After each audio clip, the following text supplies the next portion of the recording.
அவரின் எளிமையையும் திறத்தையும் வியந்து போற்றும் பாடல். தீய பண்புகள் இல்லாத குலத்தில் உதித்தவர்களும் கோயில் திருப்பணியையே உயிர் மூச்சாய் கொண்ட பெண்களே, நம் தலைவனாகிய சிவபெருமானின் சொல்வதற்கரிய பெருமையுடைய திருப்பாதங்கள் 7 பாதாள லோகங்களையும் கடந்து கீழே இருக்கிறது. பல்வேறு மலர்களை அணியும் திருமுடியானது வானத்தின் எல்லைகளை கடந்து எல்லா பொருட்களுக்கும் எல்லையாக இருக்கிறது. சக்தியை மேனியில் ஒரு பாகமாக கொண்டதால் அவர் ஒருவன் அல்ல என்பது நிஜமாகிறது. வேதத்தின் முதல் பொருளாய் விளங்கும் பரம்பொருளான அவன் புகழை வேதங்களும் விண்ணவரும் பூலோகத்தினரும் ஒன்று சேர்ந்து துதித்தாலும் பாடி முடிக்க முடியாது.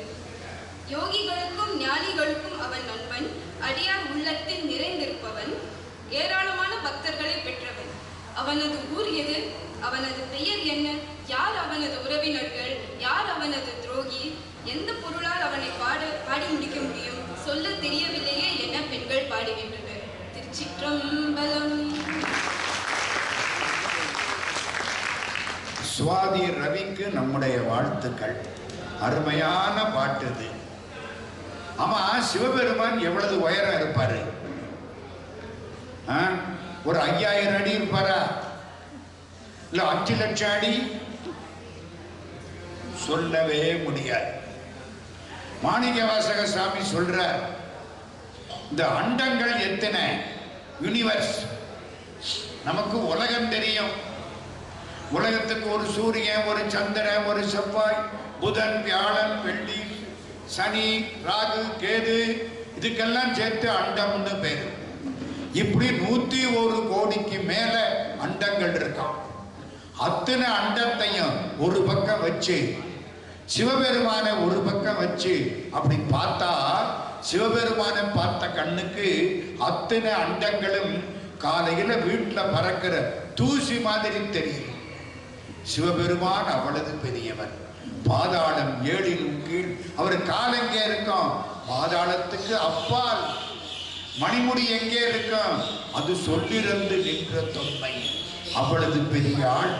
வேதம் முதல் விண்ணோரும் மண்ணும் துதித்தாலும் போத உலவா ஒரு தோழம் தொண்டருடன். இதுல முக்கியமானது என்ன தெரியுமா? ஆமா, கடவுளுக்கு என்ன பேரு? கடவுளுக்கு என்ன பேரு? முனீஸ்வரர், விஸ்வநாதர், மீனாட்சி சுந்தரேஸ்வரர், ஏகாம்பரேஸ்வரர், கபாலீஸ்வரர். கடவுளுக்கு என்ன பேர்? ஒரு பேரும் கிடையாது. நம்ம வைக்கிறது தான் பேர். நம்ம கோவிந்தன்னா கோவிந்தன் தான், நம்ம ஐயப்பன்னா ஐயப்பன் தான், நம்ம சிவபெருமான்னா சிவபெருமான் தான். ஏதவன் ஊர், ஏதவன் பேர், ஆர் உற்றார், ஆர் அயலார், அவனுக்கு யார் வேண்டியவங்க, யார் வேண்டாதவங்க, எல்லாம் ஒண்ணுதான். ஏதவனை பாடும் பரிசு. நான் இவ்வளவு பாடுறேனே, அவனை பாடுறதுக்கு என்னால முடியலையே, அவனை நான் எப்படி பாட போறேன்? கடவுளுக்கு என்ன பேரு? நம்ம வைக்கிறது பேரு. சுந்தரமூர்த்தி சுவாமி பைத்தியக்காரான்னு கூப்பிட்டாராம். பித்தனே. கடவுள் ஓலை எழுதிக்கிட்டு வந்தாரு. பித்தனுக்கு திருவண்ணைநல்லூர், பித்தனுக்குன்னு ஓலை எழுதினார். நீ கூப்பிடுற பேர் தாண்டா எனக்கு பேரு, நீ வைக்கிற பேரு தான் எனக்கு. ஏதவன் ஊர், ஏதவன் பேர், ஆருற்றார், ஆர் அயலார், ஏதவனை பாடும் பரிசேலோடு எம்பாவாய். இது 10வது பாட்டு. அடுத்து 11வது பாடல்.